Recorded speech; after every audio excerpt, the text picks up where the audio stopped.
కేసీఆర్ పై CM Revanth సంచలన వ్యాఖ్యలు చేశారు. చాలా కాలం తర్వాత, సుమారుగా 10 నెలల తర్వాత కేసీఆర్ మీడియా ముందుకు వచ్చిన విషయం మనకు తెలిసిందే. ఈ సందర్భంగా రేవంత్ రెడ్డి ప్రభుత్వం మీద తీవ్ర విమర్శలు చేశారు. కృష్ణా గోదావరి జలాలు ఆగమైపోతుంటే కనీసం పట్టించుకునే దిక్కు లేదు, అడిగే దిక్కు లేదు అంటూ ఘాటుగా విమర్శించారు. 4th సిటీయా తొక్కలో సిటీయా అంటూ మాట్లాడారు. ఈ నేపథ్యంలో కేసీఆర్ పై సీఎం రేవంత్ కూడా అంతే స్థాయిలో ప్రతిస్పందించారు. కుర్చీ కోసం అల్లుడు కొడుకు కేసీఆర్ చావు కోరుకుంటున్నారంటూ రేవంత్ కామెంట్ చేశారు. కొడుకు అల్లుడు కొట్టుకుంటున్నారంటూ అన్నారు. ఇప్పుడు వారిద్దరూ గొడవ పడుతున్నారు కాబట్టి కేసీఆర్ బయటకు వచ్చారంటూ రేవంత్ కామెంట్స్ చేశారు. కేసీఆర్ ఆరోగ్యంగా ఉండాలని మనస్ఫూర్తిగా కోరుకుంటున్నానంటూ రేవంత్ అంటున్నారు. తెలంగాణకు కేసీఆర్ చేసిన ద్రోహం ఏ నాయకుడు చేయలేదని, అసలు చంద్రబాబు శిష్యుడే కేసీఆర్ అంటూ రేవంత్ కామెంట్ చేశారు. పట్టిసీమను అభినందిస్తున్నారంటూ అన్నదే కేసీఆర్ అని, కేసీఆర్ తమలపాకుతో కొడితే నేను తలుపు కర్రతో కొడతా అంటూ రేవంత్ చాలా ఘాటుగా రెస్పాండ్ అయ్యారు. కేసీఆర్ విసనకర్రతో కొడితే నేను నీటి తొట్టితో కొడతానన్నారు. పాలమూరు రంగారెడ్డి కట్టొద్దన్న హర్షవర్ధన్ రెడ్డికి బీఫామ్ ఇచ్చింది కేసీఆర్ కాదా అంటూ ప్రశ్నించారు. రాష్ట్రాన్ని దివాళా తీయించింది కేసీఆర్ అని, కాంట్రాక్టర్లకు కేసీఆర్ అమ్ముడు పోయాడని, 1000 కోట్లు దండుకున్నాడంటూ రేవంత్ చాలా ఘాటుగా స్పందించారు. ఏపీ జలదోపిడీకి అసలు దాసోహం అయిందే కేసీఆర్ అని, జూరాల దగ్గర ఒడిసి పట్టుకోవాల్సిన కృష్ణా జలాలను శ్రీశైలం నుంచి ఇచ్చి ఏపీకి రాసిచ్చిండు అంటూ రేవంత్ కామెంట్స్ చేశారు. ఓ పక్క మాజీ సీఎం ముందుగా కామెంట్స్ చేస్తే దాని మీద ఇప్పుడు ప్రజెంట్ సీఎం తిరిగి రెస్పాండ్ అవ్వడంతో తెలంగాణ వ్యాప్తంగా ఈ అంశం చర్చనీయాంశంగా మారింది. ఒకరి మీద ఒకరు చాలా ఘాటుగా మాట్లాడుకున్నారు. అయితే ప్రజలు మాత్రం చాలా రోజుల తర్వాత కేసీఆర్ బయటికి రావడంతో ఓ పక్క బీఆర్ఎస్ క్యాడర్ మాత్రమే కాదు, తెలంగాణ ప్రజలు కూడా చాలా ఇంట్రెస్టింగ్గా చూశారు ప్రెస్ మీట్ అంతా కూడా. కేసీఆర్ అన్ని విషయాల గురించి మాట్లాడారు. తెలంగాణని కాంగ్రెస్ ప్రభుత్వం దోచుకుంటుందన్నారు. నీళ్ళన్నీ తీసుకుపోతుంటే, కృష్ణా గోదావరి జలాలు తీసుకుపోతుంటే కనీసం మాట్లాడే దిక్కు లేదన్నారు. అసలు ఫ్యూచర్ సిటీ కాదు తొక్కలో సిటీ అది అంటూ మాట్లాడారు. ఇంకో పక్క జూ పార్కుని మొత్తం అక్కడ అమ్మేసుకునే ప్రయత్నం చేస్తున్నారు అన్నారు. ఆగమైపోతుంది హైదరాబాద్, నువ్వేమన్నా చేసావా? ఎన్నో దశాబ్దాలుగా జరుగుతున్న డెవలప్మెంట్ని మొత్తం నేనే చేశానని చెప్పేసి చెప్తున్నావు అని చెప్పేసి మాట్లాడారు. అలాగే భారీ ఎత్తున ఇన్వెస్ట్మెంట్లు అన్నారు. అన్ని లక్షల కోట్లు, ఇన్ని లక్షల కోట్లు అన్నారు. తిరిగి చూస్తే కనీసం 10,000 కోట్లు దిక్కు లేదు. ఎవరో దారిని పోయే వాళ్ళందరినీ తీసుకొచ్చి సంతకాలు పెట్టించారు అంటూ కేసీఆర్ చేసిన వ్యాఖ్యలు ప్రజలు చాలా ఇంట్రెస్టింగ్గా గమనించారు.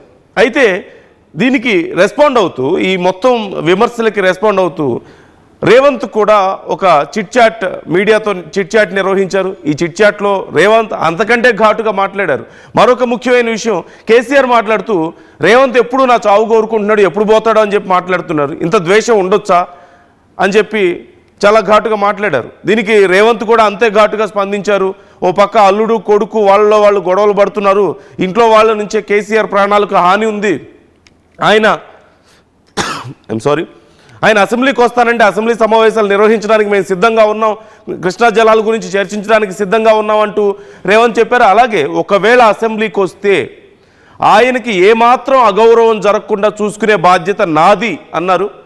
కానీ పదవి మీద ఉన్నటువంటి మమకారం ప్రజల మీద లేదు, అందుకే అసెంబ్లీకి రావడం లేదంటూ కూడా రేవంత్ ఘాటు వ్యాఖ్యలు చేశారు. సో ఇలా ఇద్దరు ఒకరి మీద ఒకరు విమర్శలు, ప్రతి విమర్శలు, రెండు పార్టీలు ఒకరి మీద ఒకరు ఇంత భారీ ఎత్తున విమర్శలు చేసుకున్న నేపథ్యంలో మరొకసారి తెలంగాణలో ఇప్పుడు రాజకీయం హీటెక్కుతోంది. అన్నిటికంటే చాలా ముఖ్యమైన విషయం కేసీఆర్ సభలు పెట్టబోతున్నారు, ప్రజల్లోకి రాబోతున్నారు. ఇది మరింత ముఖ్యమైన విషయంగా చూడాలి. మధు జాయిన్ అవుతున్నారు, మా ప్రతినిధి మధుని అడిగి మరిన్ని డీటెయిల్స్ తెలుసుకుందాం. మధు, చాలా రోజుల తర్వాత మరొక యుద్ధం చూసాం. గతంలో ఎన్నికల సమయంలో రేవంత్ కేసీఆర్ ఒకరి మీద ఒకరు ఎంత ఘాటుగా విమర్శలు చేసుకునేవాళ్ళు, తిట్టుకునేవాళ్ళు మనం చూసాం. సుమారుగా ఆల్మోస్ట్ 10 months తర్వాత కేసీఆర్ మళ్ళీ ప్రజల్లోకి వచ్చారు, మీడియా ముందుకు వచ్చారు, ప్రజల్లోకి వెళ్తానంటున్నారు, సమావేశాలు పెడతానంటున్నారు, కృష్ణా గోదావరి జలాల గురించి నేను పోరాటం చేస్తానంటున్నారు. సో మరొకసారి తెలంగాణ రాజకీయం మరింత రసవత్తరంగా మారుతుంది. ఇప్పుడు బీఆర్ఎస్ స్ట్రాటజీ ఏంటి? కేసీఆర్ చాలా రోజుల తర్వాత ఇప్పుడే ఎందుకు బయటకు వచ్చారు? ఆయన హెల్త్ కండిషన్ సెట్ అయిందా పూర్తి స్థాయిలో? అండ్ స్ట్రాటజీ ఏంటి?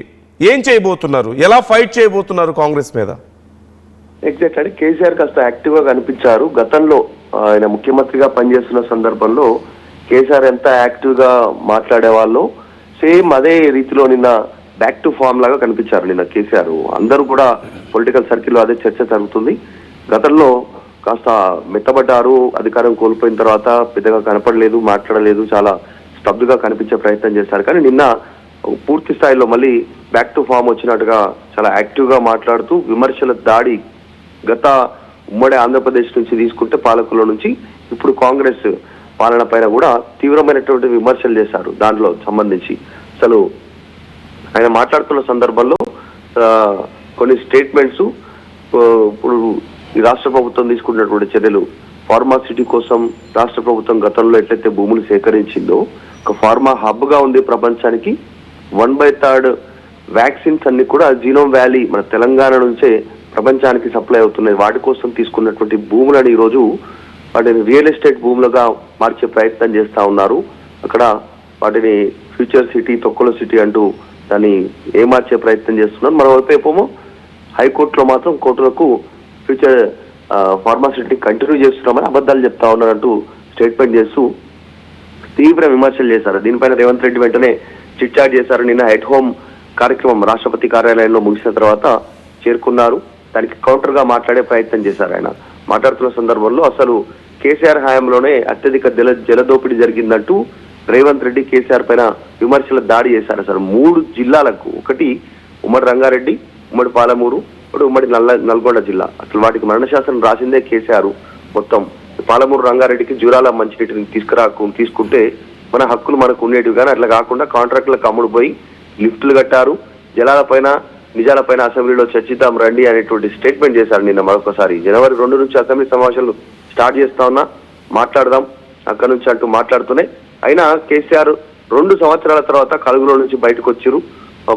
ఇప్పటికైనా ఓటమితోటి కేసీఆర్ మారుతారని ఆశిస్తే మళ్ళీ అవే అబద్ధాలు చెప్పే ప్రయత్నం చేశారు. అసెంబ్లీకి రండి, కృష్ణా జలాల పైన అసెంబ్లీలో అన్ని వివరాలు చెప్తా. కృష్ణా జిల్లాలో ఏపీకి 64%, తెలంగాణకు 36% చాలని గతంలో సంతకం పెట్టింది కేసీఆర్ కాదా అంటూ ఆయన స్టేట్మెంట్ చేశారు. ఇంకొకటి కీలకమైనటువంటి స్టేట్మెంట్, కాంగ్రెస్ ప్రభుత్వం పైన కేసీఆర్ చేసినటువంటి యూరియా సంబంధించినటువంటి పంపిణీ విషయంలో టెక్నాలజీ వద్ద యాప్ పెడితే నష్టం ఏంటి అనేటువంటి స్టేట్మెంట్ కూడా చేశారు. ఎందుకంటే ఇప్పుడు గతంలో ఉమ్మడి ఆంధ్రప్రదేశ్ లో కాంగ్రెస్ హయాంలో చెప్పులు, ఆ తర్వాత వీటిని పెట్టుకునేటువంటి లైన్ లో పెట్టుకునేటువంటి అవకాశం ఉండే యూరియా కోసం. బీఆర్ఎస్ అధికారంలోకి వస్తే అది పోయింది, హ్యాపీగా రైతులకు యూరియా దొరికేది. మళ్ళీ ఇప్పుడు చెప్పులు లైన్ లో పెట్టుకునేటువంటి పరిస్థితి ఉంది అంటూ స్టేట్మెంట్ చేశారు. కాబట్టి దానిపైన ఆయన మాట్లాడే ప్రయత్నం చేశారు. ఇంకొకటి కీలక స్టేట్మెంట్, నా చావు కోరుకుంటున్నారు, ఇది కరెక్టేనా? నన్ను ఎంతసేపటికి తిడతా ఉన్నారు, ఇది కరెక్టేనా? ఒక్కరోజు తిడితే ఓకే, కానీ రోజు అదే పనిగా తిడితే బాగుంటుందా అనేటువంటి స్టేట్మెంట్ ని కేసీఆర్ చేయడం పైన కూడా రేవంత్ రెడ్డి రెస్పాండ్ అవుతూ నేను కాదు, ఆయన చావుని హరీష్ రావు కోరుకుంటున్నారు, ఆయన సీటుని కేటీఆర్ కోరుకుంటున్నారంటూ స్టేట్మెంట్ చేశారు. కేసీఆర్ పోవాలని కోరుకుంటుంది హరీష్ రావు, కేసీఆర్ ఆనవాళ్లు లేకుండా చేయాలనుకుంటుంది హరీష్ రావు అంటూ స్టేట్మెంట్ చేశారు. సీఎం గా ప్రమాణ స్వీకారం కోసం కేటీఆర్ కొత్త బట్టలు కూడా కుట్టించుకున్నారంటూ స్టేట్మెంట్ చేశారు. సో ఈ అన్ని రకాలుగా కూడా నిన్న కౌంటర్ ఇచ్చే ప్రయత్నం చేశారు. ఈ రోజు కేసీఆర్ మాట్లాడినటువంటి భాష మరి ఆయన వయసుకు తగిందేనా అంటూ కూడా మాట్లాడారు. ఆయన విశాఖతో ఇట్లా అంటే ఖచ్చితంగా నేను తలుపు చెక్కతో ఇట్లా అంటానంటూ స్టేట్మెంట్ చేశారు.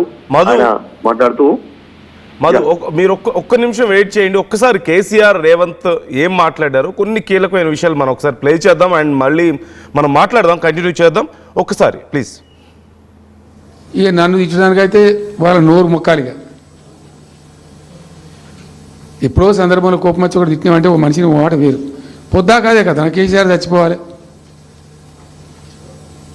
మాట్లాడినప్పుడల్లా ఎక్కడైనా మాట్లాడు, ఏ సందర్భంలో మాట, నువ్వు కాలేజీలో మాట్లాడు, లేకపోతే ఇంకొకడ మాట్లాడు, స్కూల్ పిల్లల కాడ మాట్లాడు.